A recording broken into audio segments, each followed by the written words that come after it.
Welcome to the Who, What, Why podcast. I'm your host, Jeff Schechtman. Different political eras often become famous for the words that they give rise to. Think about trickle-down economics, light at the end of the tunnel, a new frontier, compassionate conservatism, and the Tea Party. Perhaps from the time that CNBC commentator Rick Santelli launched the Tea Party into the years of the Trump presidency, few words have gotten more play than populism. On its surface, probably a good idea, an opportunity for ordinary people to push back against what they perceive as the elites that have more power. In some ways, last week's Reddit incursion against a hedge fund was a kind of populism, just as the Tea Party and Occupy Wall Street were, from both the left and the right. But what happens, as we've seen with other isms throughout history, when it's co-opted? Today, populism has become infected with strains of toxic nationalism, white exceptionalism, and religious fundamentalism. Or, to put it in simple terms, the vaunted Trump base in America. And not to be outdone, this is becoming a popular front around the world. To better understand it all, I am joined by our guest, Lawrence Rosenthal. Dr. Lawrence Rosenthal is the founder, chair, and lead researcher of the Berkeley Center for Right-Wing Studies and the author of the recent book, Empire of Resentment, Populism's Toxic Embrace of Nationalism. He has taught at UC Berkeley in the Sociology and Italian Studies departments and was a Fulbright professor at the University of Naples. It is my pleasure to welcome Lawrence Rosenthal here to the Who, What, Why podcast. It's my pleasure. Certainly the idea of populism working its way into Republican politics is nothing new. We saw elements of it that go back to Reagan, even that go back to Goldwater. Talk about the line between that and where we are today. Well, it's important to understand that there is a populism of the left and a populism of the right. And the populism of the left typically takes as its focus financial elites. Populism is a kind of politics which is motivated above all by resentment of elites. On the other hand, right-wing populism tends to be motivated by resentment of what we could call cultural elites. That is to say, things like Hollywood, university professors, the media, the Democratic Party, and more generally, much of Blue America. So the populism that characterizes the right has existed in the kind of increasing arc since, well, you can go back to the Goldwater campaign, but its modern kind of line starts pretty much with the Reagan presidency in the 80s, and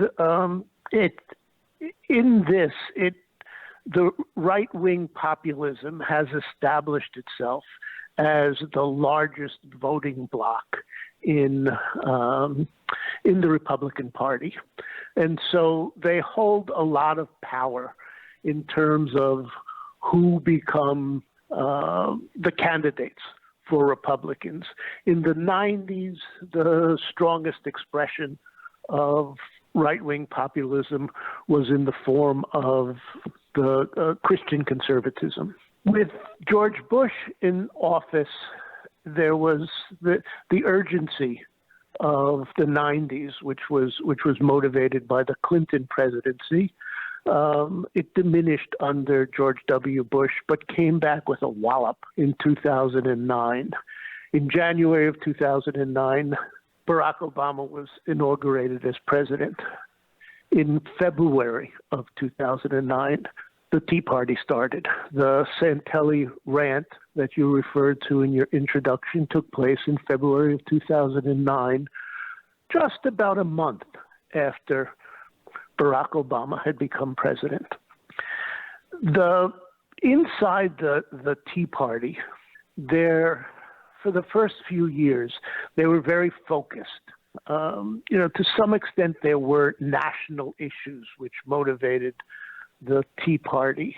at the very beginning, and perhaps people remember this, they were fiercely opposed to Obamacare. That unified the Tea Party across the nation. In the first summer recess of the Obama era, there were congressional representatives who went back to their districts and faced remarkably hostile crowds, threatening and intimidating crowds.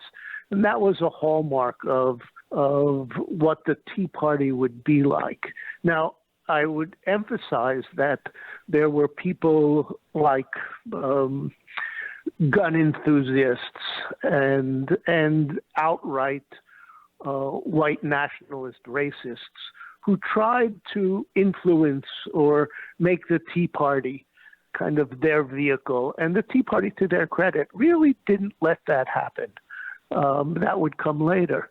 But after the kind of national focus on on Obamacare, the next one was debt reduction. You may remember the quote-unquote debt crises of 2011 and 2013.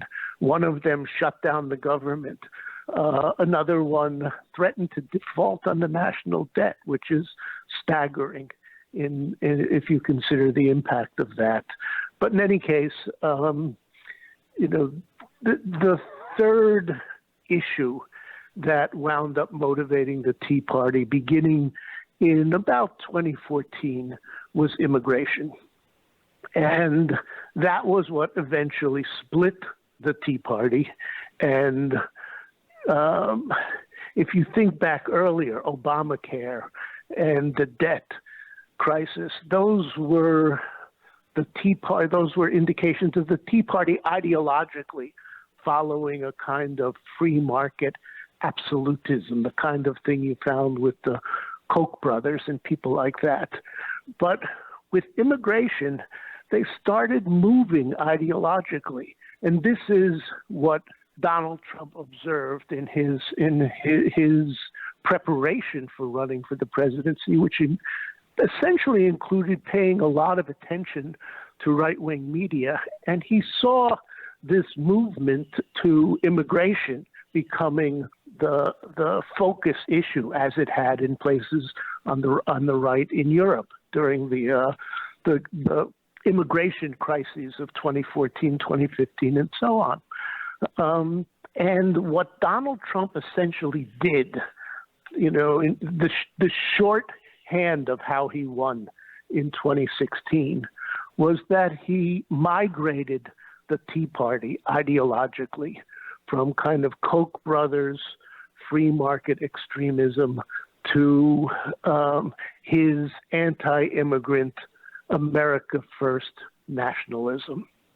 And they have stayed true. The populist base of the party has stayed true to that ever since.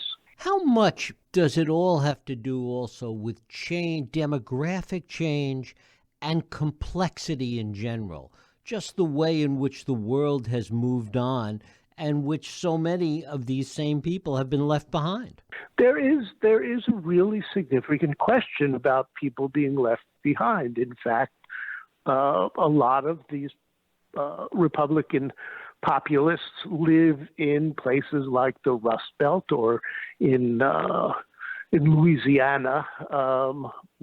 If you're familiar with Arlie Hochschild's book, she describes people in Louisiana who live in a world environmentally degraded at an extraordinary extent, and who this was during the Tea Party era, but they have become Trumpists as well. Could never perceive the Democratic Party or Democratic politicians in any way as a solution for what they had, for the disaster that had befallen them.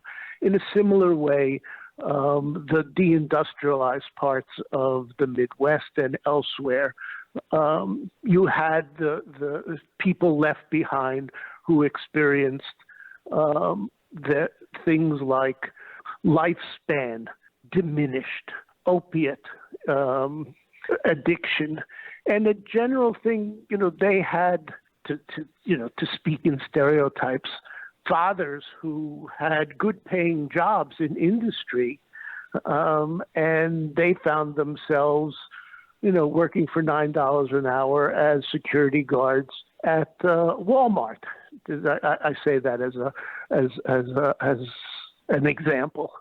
So yes, there are people left behind, but I would hasten to say that there is a lot of research on who the Trump voters were and things of that nature, and the economic circumstance is less a predictor than what I suggested earlier, cultural things. And I'll give you an example of such a study. Before you do that, let me just ask you to include in that and sort of incorporate this, the 8 million roughly 8 million people that voted for Obama twice and then voted for Trump. Those people are kind of, if the Democratic Party has a hope of winning back the distressed former working class America, those are their people. Obama didn't solve their problems, and increasingly they heard an explanation which seemed in part like a solution, but more than that, it was an expression of, we can find a scapegoat, someone to blame for this, and that was the immigrants, and what Trump was claiming about the immigrants. One thing I'll tell you, and the best predictor of who was a Trump voter in 2016 was geographical, and the finding, and this is a study of over 80,000 people, and this was a finding that the best predictor of who would vote for Trump was distance from immigrants, not having immigrants in your midst. To the extent to which you had immigrants around, it was a kind of immunity from Trumpism, so that the Trump campaign and the media surrounding it were able to fill up people who had no real exposure to immigrants with the images of the 2016 campaign, which Donald Trump became famous for, which is to say that immigrants bring crime, they bring rape, they're out to get your daughters. That the only thing standing between you and violence from immigrant gangs was Donald Trump. How did other racial issues, particularly issues regarding blacks in urban communities, how did that get incorporated and inculcated into this same argument? Well, there has always been a background of that. In the Tea Party, it was taken for granted. We are familiar in the Trump era with talking about people believing in things that aren't real, in fantasies, in disinformation, and so forth. And that was true the Tea Party era as well. The Tea Party era being precisely covering the presidency of Barack Obama. And if you read Tea Party blogs, Tea Party websites, Tea Party correspondence during that period, it was a taken for granted reality that Obama was born in Kenya or otherwise was not an American citizen. There were many theories around that. That was kind of the way in which racism expressed itself most famously or most formidably inside the Tea Party. The kind of restraint about explicitly white nationalist and racist views that would become far more open in the Trump era, after having migrated from, as I suggested, from anti or free market extremism to anti-immigrant nationalism. You know, think about the difference between the 2016 Trump campaign and the 2020 Trump campaign. In the 2016 campaign, as I suggested earlier, the dominant narrative was immigrants are coming for you. Immigrants are displacing you. Also women, also other minorities, but immigrants are coming, and they want to take your place and wreak violence on you. The 2020 campaign, if you think about it, you didn't hear about immigrants anymore. What was the dominant narrative of Trump's 2020 campaign? It was Black Lives Matter, and to some extent Antifa is coming to get you. And the only thing standing between these marauding people on the streets, the only thing standing between them is Donald Trump's security forces, and Donald Trump's conflation of those security forces with things like the Proud Boys, the Boogaloo Boys, et cetera, the guys who faced Black Lives Matter on the street armed to the teeth with automatic weapons. How much of that, though, and how much of that shift comes out of the fact that in 2018, in the midterms, when Trump played the immigration card once again with, the caravans coming across the border any minute, it didn't work? 2016 and 2018 were what political scientists called negative partisanship elections. That is to say, people are not particularly voting for, somebody they like. They're voting because they so dislike who is running against them. In 2016, so much of the Trump support was based on really despising Hillary Clinton. And as you know, it was 80,000 votes difference in 3 states made the Electoral College win for Trump. And in 2018, Blue America, who from the instant that Donald Trump was elected, was sort of beside themselves. What in God's name is happening? This is. We've endured the right wing since Ronald Reagan, but this is different. There's something strange and disconcerting about this. And it turned out what was disconcerting about it was, attacking the kind of taken for granted institutions of democracy, for example.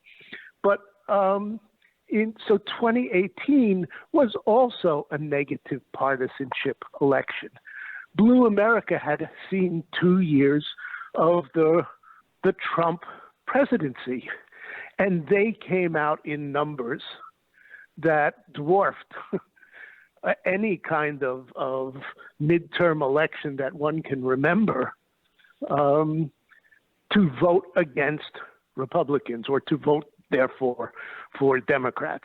And hence you had the takeover of the House of Representatives. Come back and sort of tie this all back to the idea of populism and the cultural populism versus the economic populism. And we all remember, Steve Bannon in the 2016 campaign talking about in this very populist rhetoric, the elimination of the administrative state and how all that ties to where we are now. Well, Steve Bannon had a vision. And Steve Bannon's vision was that essentially a hybrid between left-wing and right-wing populism. Think about Steve Bannon's tenure at the White House. He's gone after about 8 or 9 months. And the precipitating factor, one of them, but a highly significant one, was his view of the tax cut. As you, I'm sure, remember, the tax cut was and remains the single signature legislative success of the Trump years. And what it did was knock down corporate rates a great deal, knock down the highest interest rate for individuals from, I think it was 39.7% to 37%. Steve Bannon was arguing at that time, when he was senior advisor and strategist for Donald Trump, sitting essentially in the seat that Karl Rove had sat in for George W. Bush. He was arguing to raise the highest rate on individual payers from 39% to 45%.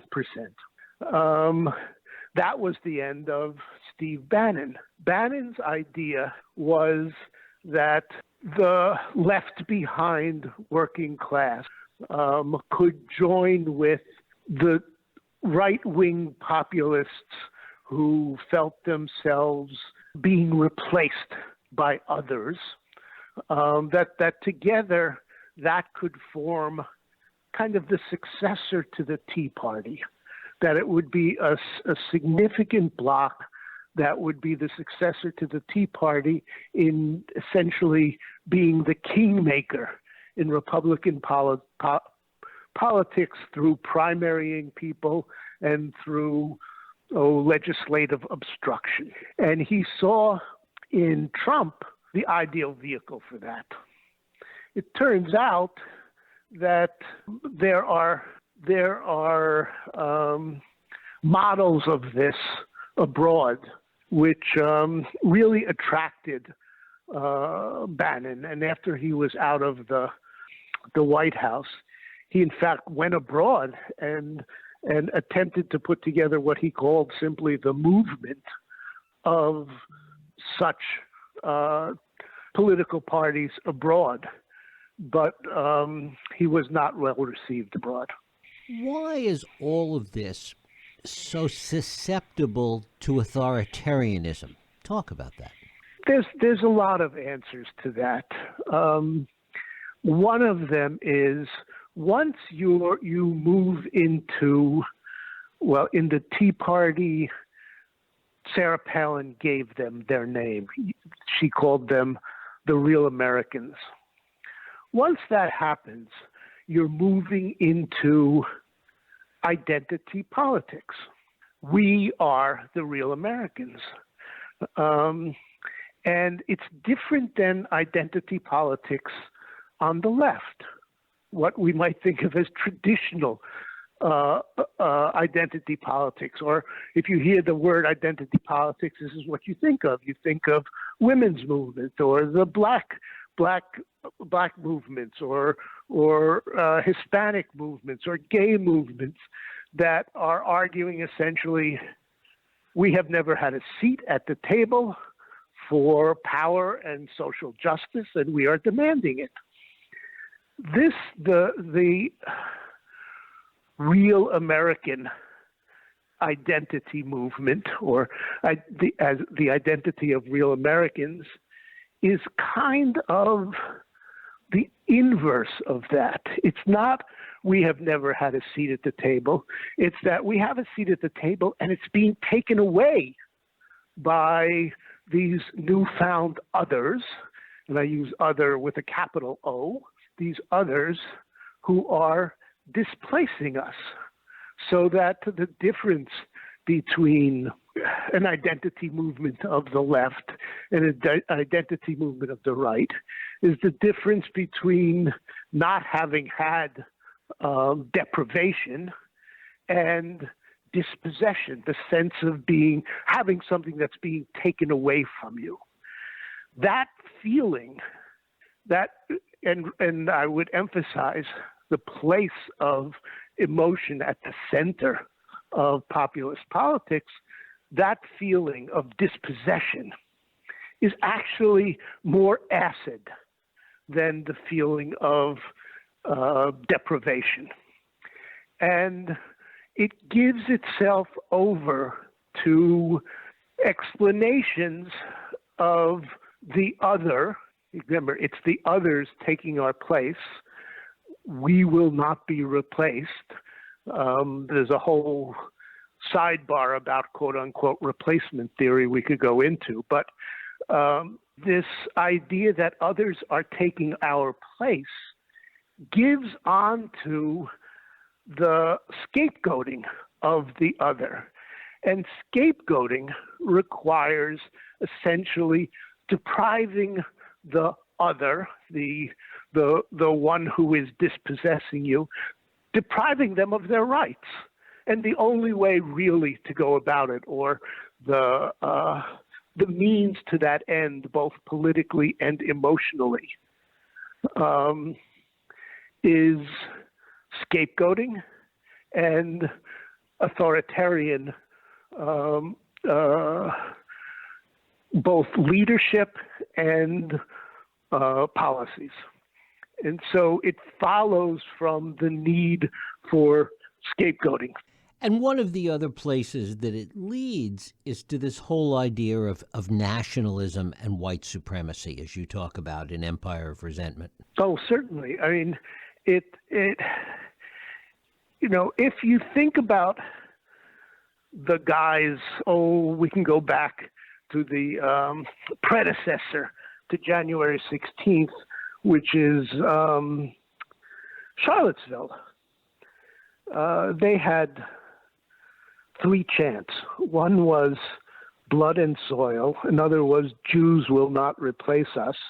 Those are kind of throwbacks to the Nazi inheritance of that many of these people stood for. And the other one was you will not replace us, meaning a kind of generic sense of this dispossession that I was talking about. Increasingly, that becomes, in the Tea Party, it's we're the real Americans. Under Trump, it gets translated into anti-immigrant stuff, and that is the opening to racializing. It both radicalizes the identity called real Americans. It radicalizes it and it racializes it. And the Trump years are a story of both of those things. The other overlay to that is the way in which, and Trump talked about this a lot, the way in which, and some of it falls under this authoritarian rubric, the way in which law enforcement and the military gets conflated with the gangs and the Boogaloo Boys, etc. The way all of it sort of falls into the same framework. And we saw this on January 6th, oddly enough, with so many law enforcement and military that participated in those events. Well, there is a long history. This goes way back. You can find the same thing in the, in the lead up to the takeover of fascism in Italy, where fascist gangs would smash local jurisdictions they didn't like, or labor unions they didn't like, and there would be a winking relationship with the police. But in America, if you think about the militia right, the people who today we look at, the Proud Boys, the Three Percenters, that range of people, the accelerationists. Before we used to talk about the alt-right. Remember the phrase alt-right? That 3 years ago, one heard it all the time. It is now faded. That's all post-Charlottesville, but that's another story. All of these guys there is a vision or even a fantasy on the militia right in this country, and it is played out in a dystopian novel called the Turner Diaries, which was published in the late 70s. The Turner Diary is about these people taking control of the United States, having an uprising and taking control of the United States, and it has stood the test of time in the world of the militia right as the model of how it was going to happen. It's almost, some people call it the Bible of the militia right. And in that vision, the police and the military were going to come over to the side of the quote unquote patriots. Certainly, police in the Trump era, with respect to where their loyalties lay, are suspect. You may remember that in the Republican convention last year, 2020 convention, the renomination of Donald Trump. One of the speakers, and he was an angry speaker, was the head of the New York City Police Union, the largest police union in America. So there is a kind of wink-wink quality among police, and in certain sectors within the military, and often that's probably an exaggeration, but there is a significant presence of ex-military people in the militia right.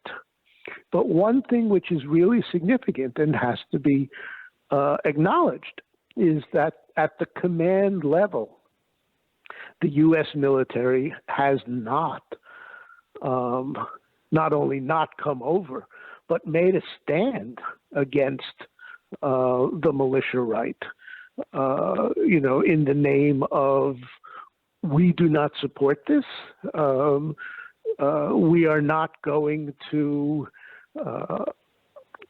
deploy our troops against protesters on the streets.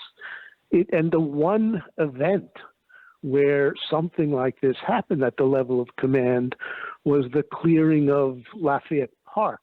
And with him was, in addition to the Attorney General Barr and so forth, was the chairman of the Joint Chiefs of Staff.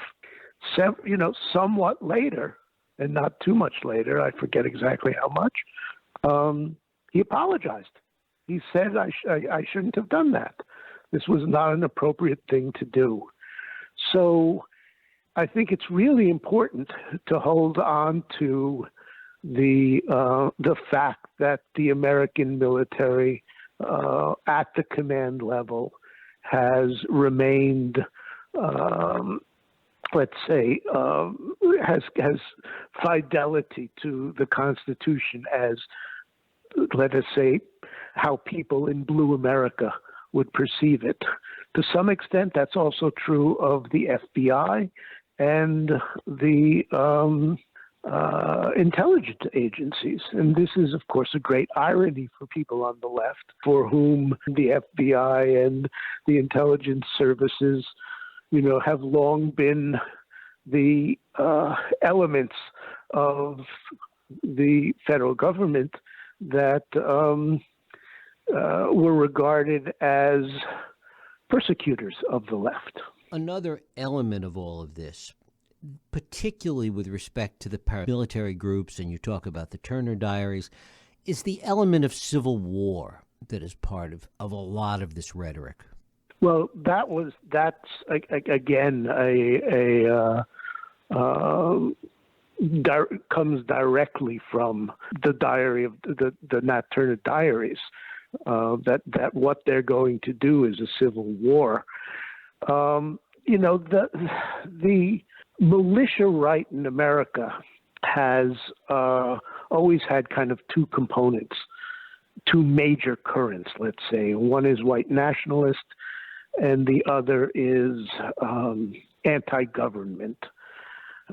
And each of them, again, based on the dystopian vision in the Turner Diaries, each of them believed that there would be kind of an event, a spark that would lead to a civil war. And if you think back on some things like, Timothy McVeigh blowing up the Oklahoma Federal Building in the 90s, I think it was 95, that was the anti-government current of the militia right, expecting or hoping that that this would lead to a rise up of the quote-unquote patriots.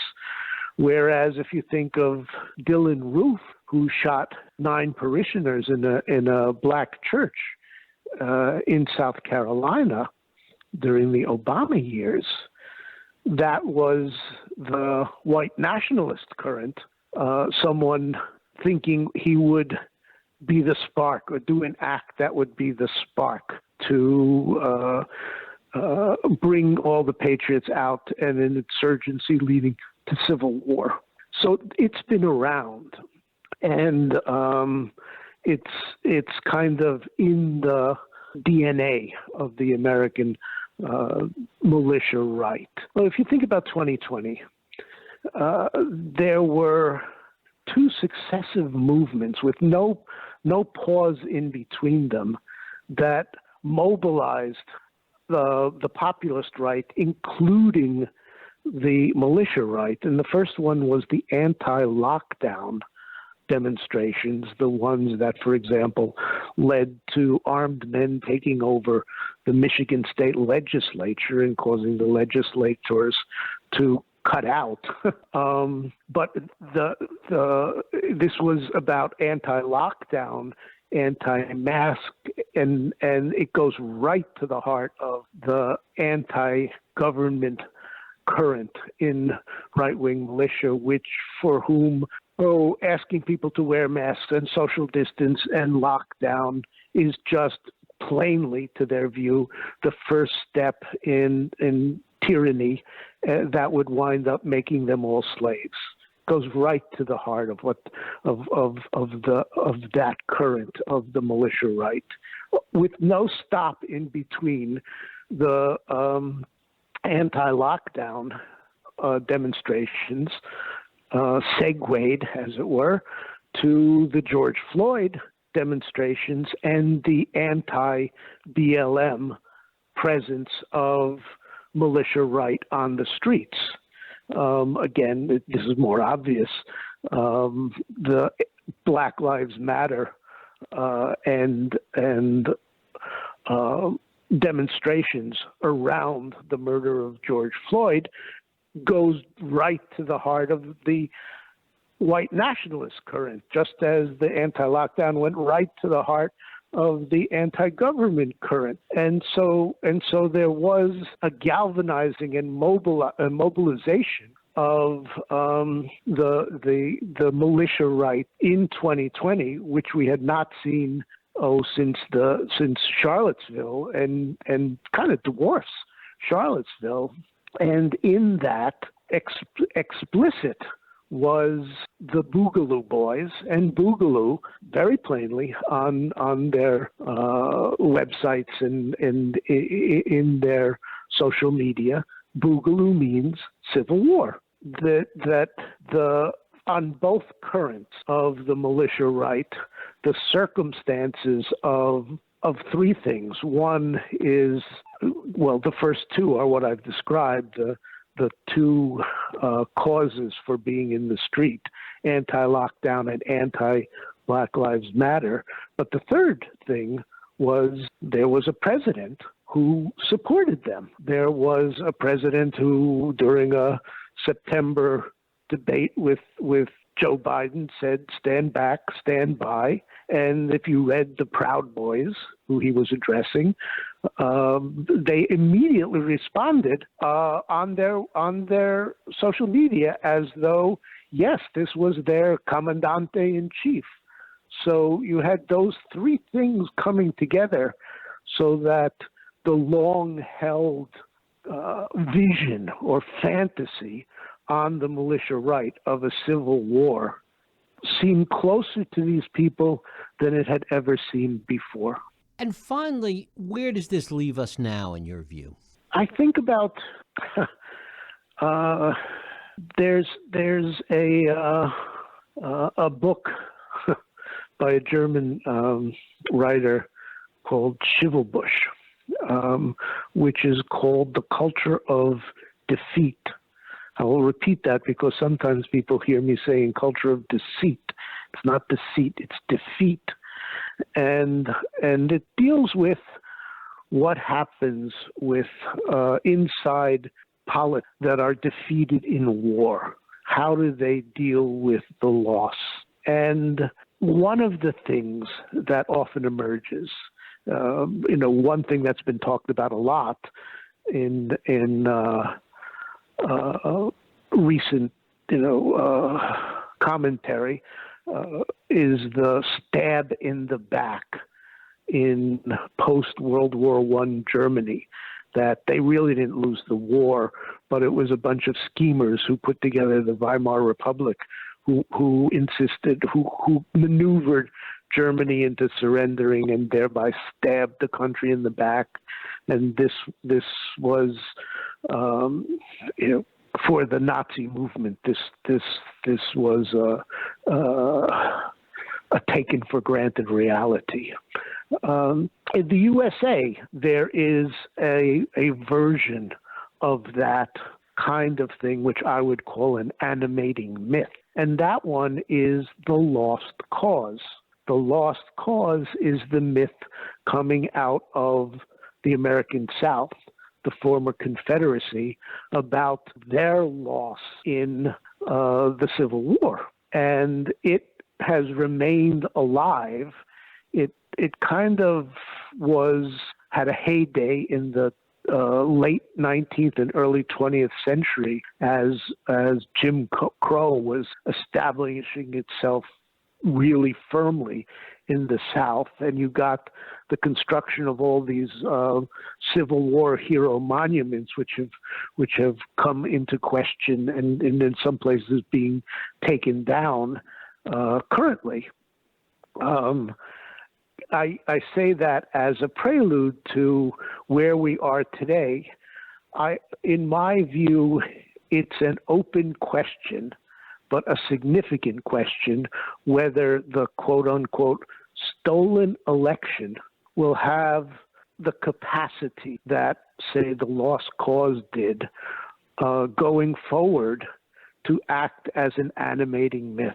Will it have the kind of capacity to keep together a disgruntled, unhappy, and militant minority in America that will hold on to the stolen election, which is something which delegitimizes the not only the government but kind of the media, the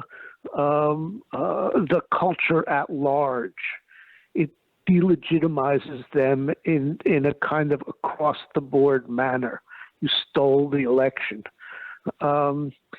If that has the capacity to maintain itself as an animating myth, then the world that got exposed on January 6th will not fade quietly.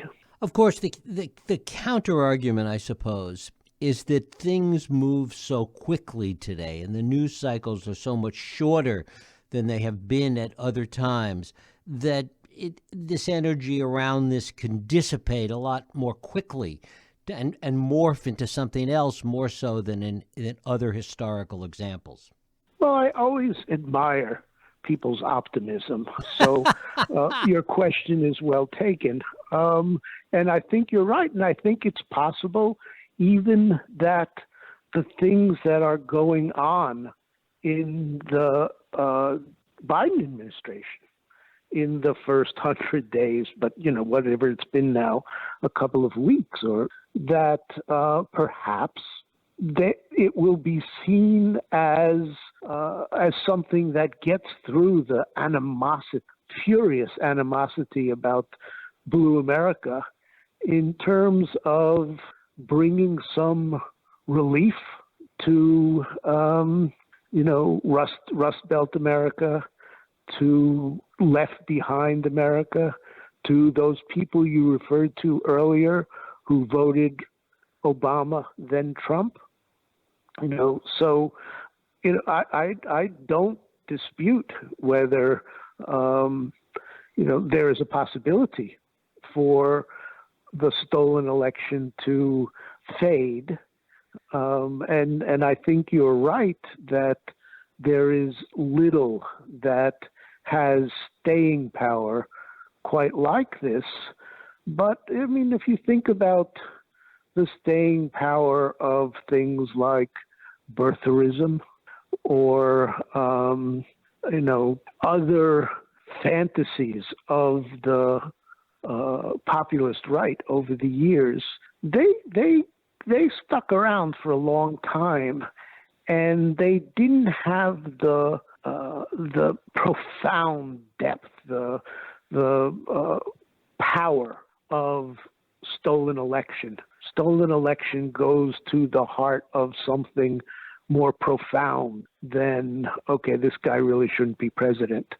And so, yes, things do move quickly. The question is whether this has the capacity to buck the swift turnover of events. Dr. Lawrence Rosenthal, his book is Empire of Resentment.